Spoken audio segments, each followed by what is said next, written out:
Okay, got the headliner out. If you look real close, you can see some of the minor hail dents.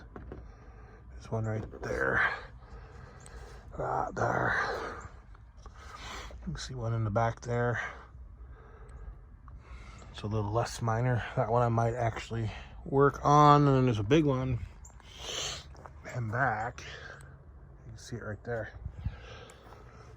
Yeah, it was more like a branch came down on it or something. You can see that big one right there. A couple other ones. And then there's that big one. I'm gonna have to move this piece of plastic or pull it out in order to get to it, I think. Yeah, I can get to that easy. All right. That was a colossal pain in the ass. But now it's out of the way and I need to recover it. But while I've got it out, I'm gonna work on getting the console mounted and get the wire harness swapped here. I've decided instead of just splicing it, I'm gonna swap the whole thing because I still have to run like 3 or 4 wires down here, so I'm just gonna do it. Well, in the process of pulling this at the junkyard way back when, I never had any plans to run the sun visor lights, so I just ripped the wires off because, again, I wasn't gonna run them. So I'm taking these off of the original harness. Normally I would use heat shrink and such for this kind of stuff, but I'm all out of it and I don't really care on this. You know, I'm never going to be able to see it. It's not a high strength, high current, you know, situation, so it doesn't matter.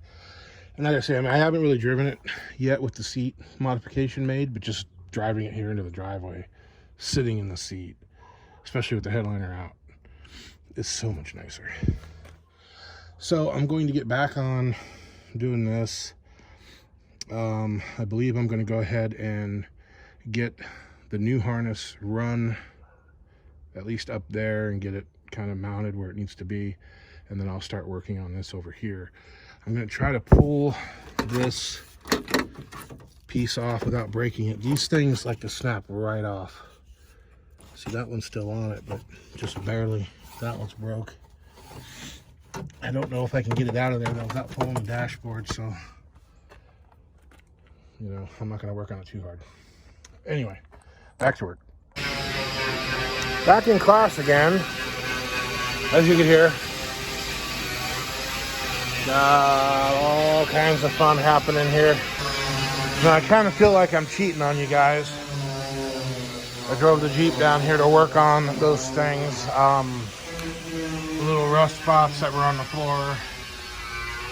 I didn't bring enough zinc with me, but this is all treated. And back here, I need to get the zinc on it. And I just got done with that up there. So it's just some pitting. Nothing real deep. You just need to blow all this out and then I'll get some, I've got some more of that stuff at home. I just didn't bring it with me. Then I'm going to clean all this stuff up. I've already blown it off where all that dust was. Get it all clean. So we got like 3 inches of snow yesterday.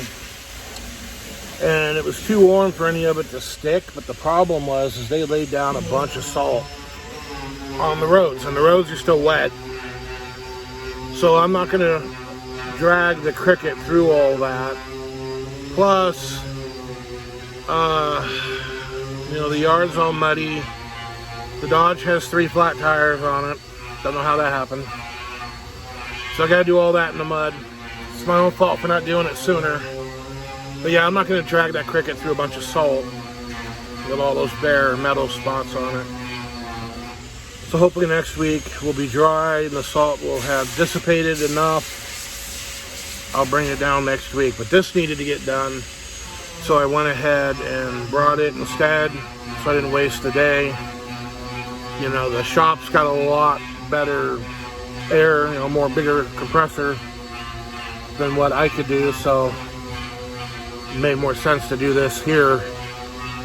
I did get this other job done. So I got the wiring in. I went ahead and tested it today. I need to run an ignition wire off of that cigarette lighter, and that's the only thing I've got left to do. I went ahead and hooked it up, tested it, and I don't have the ambient air temperature sensor in yet, so it didn't read, but the compass worked. It told me my average mileage, it told me my miles to empty. All that's working. So now that this is done, I'm gonna blow it out, and then I'm going to clean up all this, and then if I've got enough time, I'll go ahead and start drilling the holes to screw that thing on, and we'll call it a night after that. So back to work. So here it is in some daylight. I got my other can. The other one's dried up, so this is all I've got, but I only need to put a light coat here and a heavy coat there. I think it'll be enough. There's a pinhole. Look at that. So yeah, that's what we got done last night. I figure on my lunch break today, I can work on the stereo installation kit, maybe wipe down the surfaces where they're all dried out. I couldn't find my tech screws, so I can't put the console, or at least get the screws in. This is what I want to work on right now. So these headlights suck. They're very yellow. This one was pointing up in the air, and I found out that the bulb was upside down. So I fixed that. But as you can see, if you look, maybe you can see that the chrome plating is peeling off, and it's not even on the top or the bottom. It's just there, but it's in bad shape. That one doesn't look as bad, but it's still pretty crappy. Now I've got these that I bought for the Cricket wagon, but I'll go ahead and put them in this, and I'll just get another set later. Or I'll get some H4s probably for it. But I gotta get to work here before too late, so I'm gonna get on this. I do want to paint the grill, but it's not gonna happen right now. You see the paint's peeling.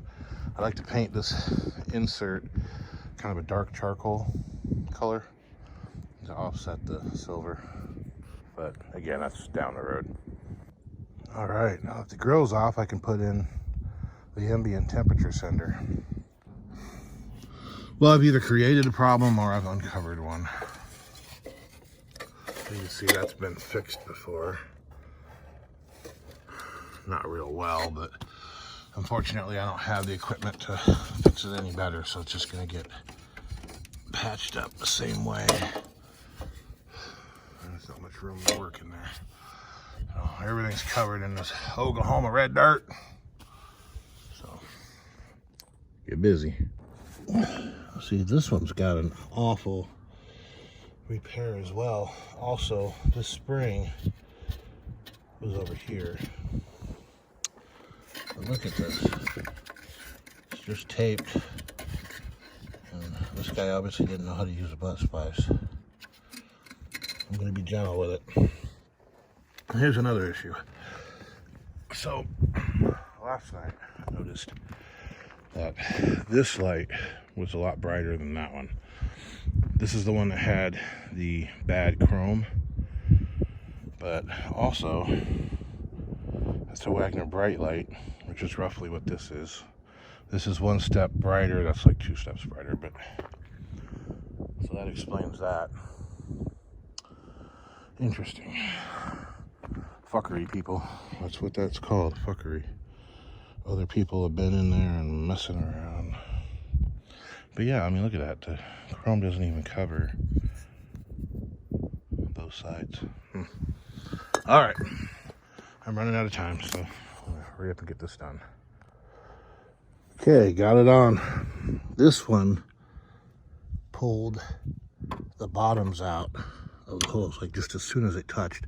As a matter of fact, as soon as this started to tighten up, it started to split it. So this plastic here is all kinds of brittle. It's a genuine Chrysler product. Same date code as that side, but the actual plastic is darker on this side than it is on that one. So I don't know what the difference is. All I know is it's crap and I'm out of time. So that's it for this morning. I will probably get busy on my lunch break. Actually, I know I'll get busy. God damn that freaking mirror. I don't know why you can't just get those buttons to stay on. Anyway, I'm not going to work on that on my lunch break. So I'll either work on that or if I can get the screws, try to get the holes drilled for the console, and I might wipe down the plastics in here.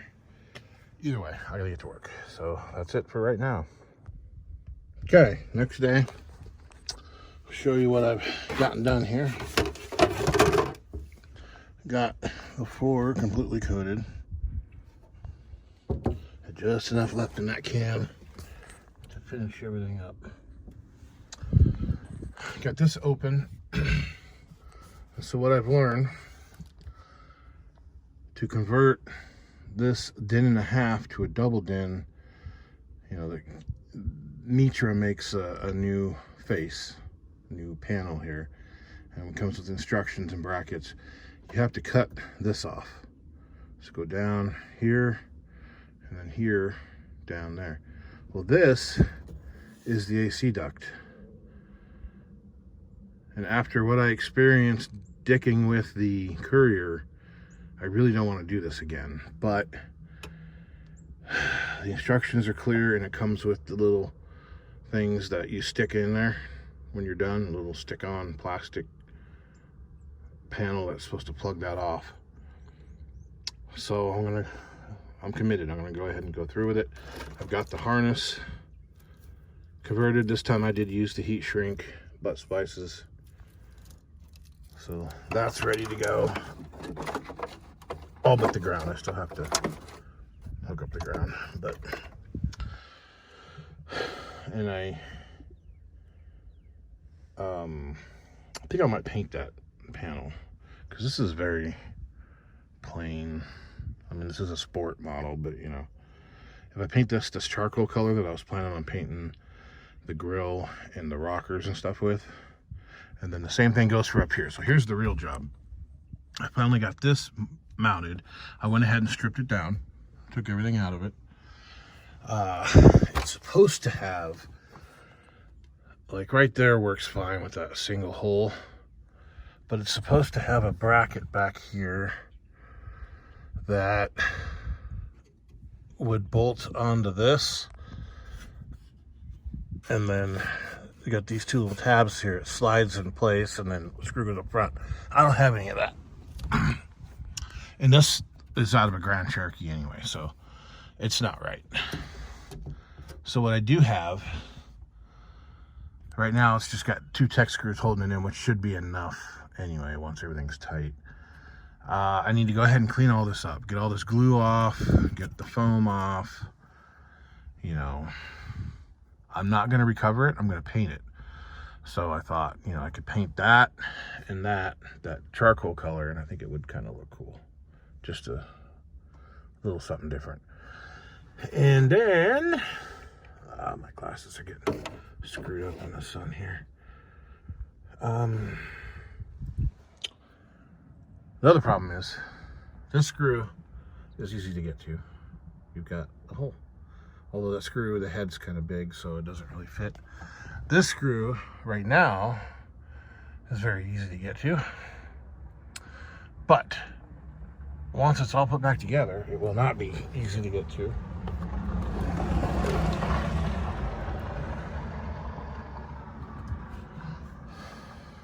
Because this panel goes over it. I think this may need to be painted as well, because it's all scratched up. So you can't screw it together and then put that back on, because you can't get to the screws that hold it together. You got to be able to get to those first.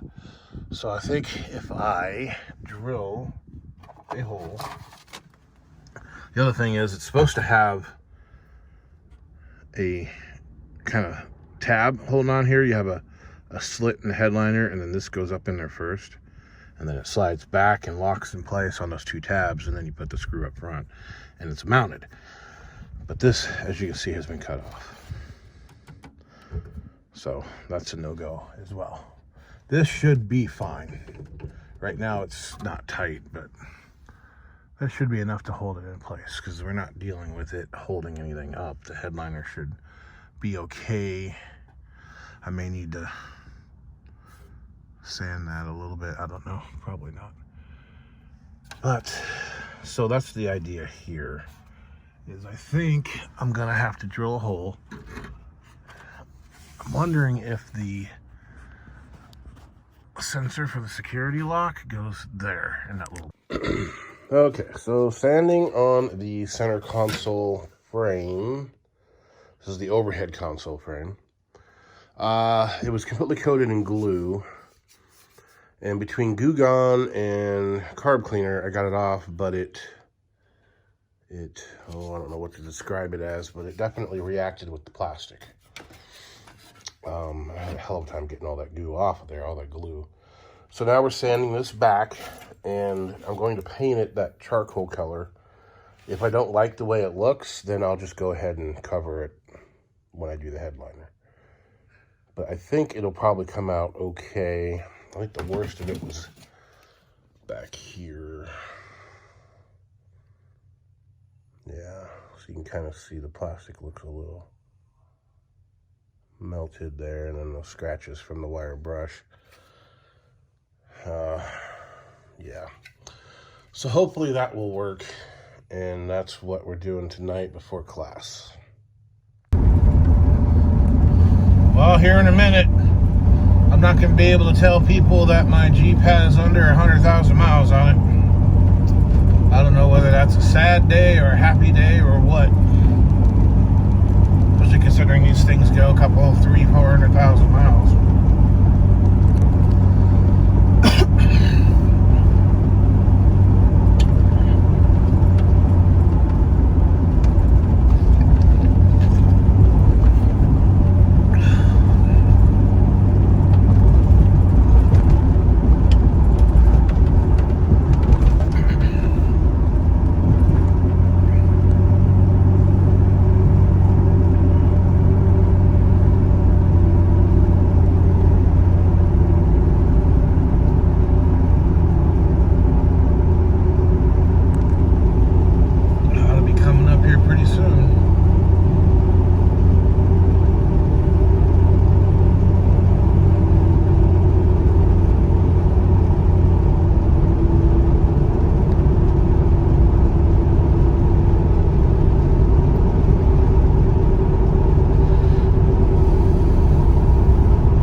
That's it, 100,000 miles.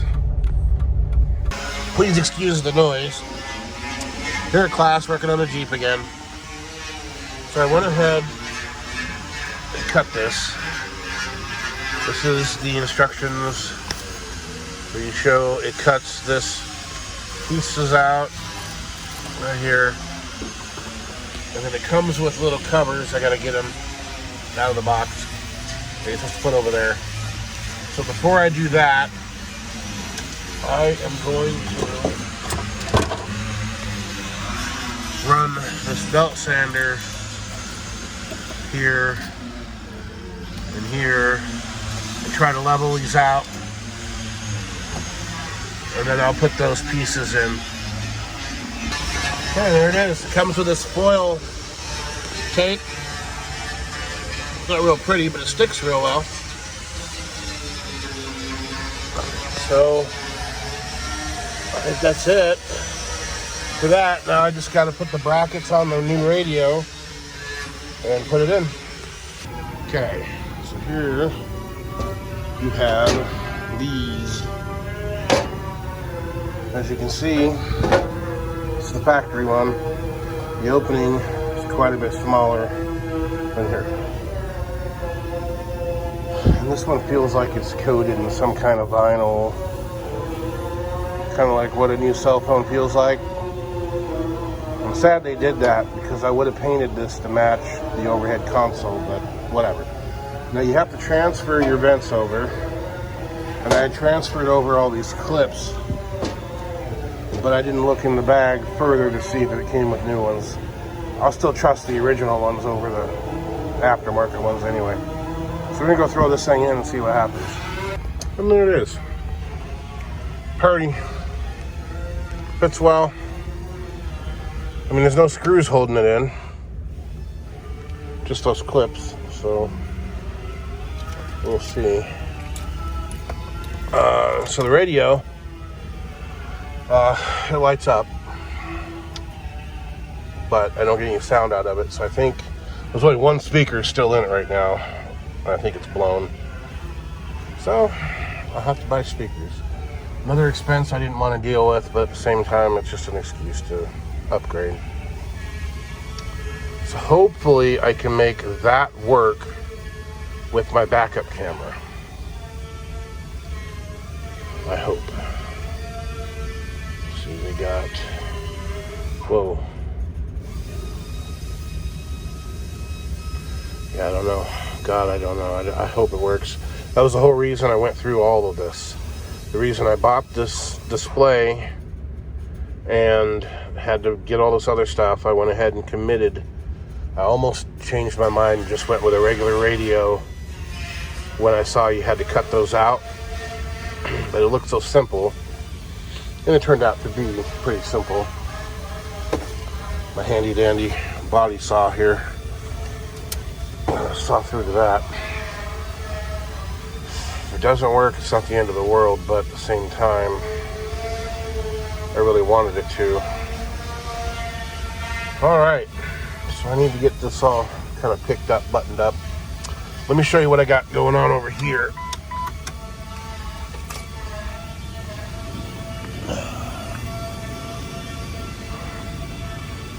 So as far as I'm concerned, this is done.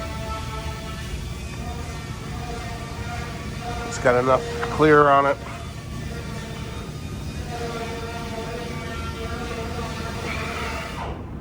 We'll just let it cure up the rest of the class. And if you look really close, you can see some scratches. I mean, if it really bugs me, I can always sand it and put some more clear on it. But I don't know, I don't really care. It's just a Jeep.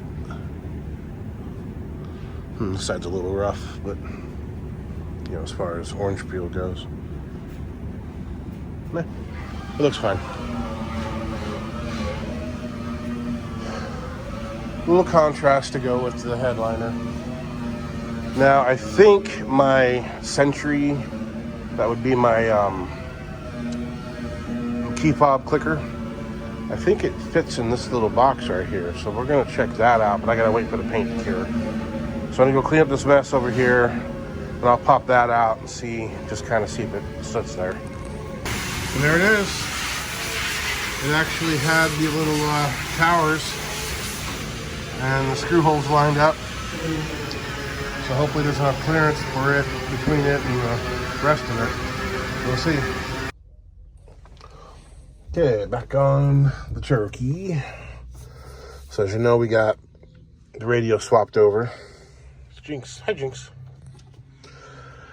I got it all swapped together, and then I didn't have any sound. So I thought, well, I screwed something up in the wiring, but no, everything's hooked up right. Turns out that 1 out of 4 speakers in this Jeep are blown, or work. 3 of them are blown. So, yeah. Well, that's good. It gives me an excuse to put speakers in it. So what I'm going to do right now, I got some really old gray spray paint from the 70s. I mean, this stuff is probably toxic as hell. I'm just going to go ahead and cover all this zinc. You can see that some of it is scratched off, but I'm going to go ahead and get it covered real quick and just let it dry as much as possible. And then I'm going to work on putting the carpet back in. I'm supposed to be off of work right now, but for whatever reason, they put me on the schedule, so I got to work tomorrow. So I'm going to try to get that done. While the paint's drying here, I'm going to jump over onto the 1-ton and work on cutting that frame section off so the wrecker body will fit on it. So that's where we're at right now. Eventually, I need to get this wiring cleaned up and put away. I need to wire the Sentry plug back in and then tuck the Sentry up inside here somewhere and try to see if I can't get my key fob to work. It didn't work. So the key fob didn't work, the cruise control doesn't work. Those are the only two things that are dead on this Jeep right now. And put the back seat in, but that probably won't happen. When I got to pull this seat out right now, but I'll probably hopefully tonight, get the carpeting back in it and then set the seat down, or maybe it'd take 5 minutes to put the seat in. Get the seat back in it, and at least that way it'll be drivable. And then we'll work on getting the rest of the stuff put all back together afterward. But for right now, that's what we got going on. And I think that's about it. Yep. Okay, back to work. Well, turns out that paint wasn't quite as old as I thought it was. I'm really disappointed in that zinc. I've never had an issue with it, but it was just flaking off with I mean, you can rub it off with your finger, let alone your nails. It's underneath that paint, so we'll see what happens. But I sprayed it in freezing temperatures, so I don't know if that has anything to do with it. But as far as I'm concerned, it seals it. That was about the only real bad spot on the floor right there. Other than that, they all look good. That silver was a thin coat. So we will see. And I forgot to show this. So there it is, all installed. Painted instead of covered. I think it looks a little better. I would have liked to have taken that color and painted this with it, but this is like coated in vinyl or something. Everything's working on it except the temperature, which sucks because that's like half of the reason I wanted it. But the gas mileage works, that's the other half. I've got a new sensor out underneath the hood, but somewhere between the sensor and the body control module, it's not getting signal, so I'll have to figure that out. Other than that, I think it looks pretty good. It'll look a hell of a lot better once the headliner's in. All right, so the carpet's back in. It's not perfect. I did vacuum it, even though I shampooed it at the car wash. For whatever reason, it had a kind of a film on it, like a dusty film. Maybe it was just soap, dried soap, I don't know, but I vacuumed it and it came out even cleaner. But there's still some spots. There's a spot over there, but you can't see it now that the seat covers it up. But remember, this window was down for 10 years, and so this got wet, and you saw the minor rust. So next, we'll put in the console, and then I'll put in the passenger seat. Right now, the headliner is being supported by it. Don't ask. But I don't want to move it because the thing is so delicate. And then that needs to go. Yeah. Okay. Yep. I need to find some floor mats for this thing. Nice cigarette burn there. That's a shame. Other than that, came out all right. So that's it for the night. I'm calling it a night. We're done. I did get Luke over on his car.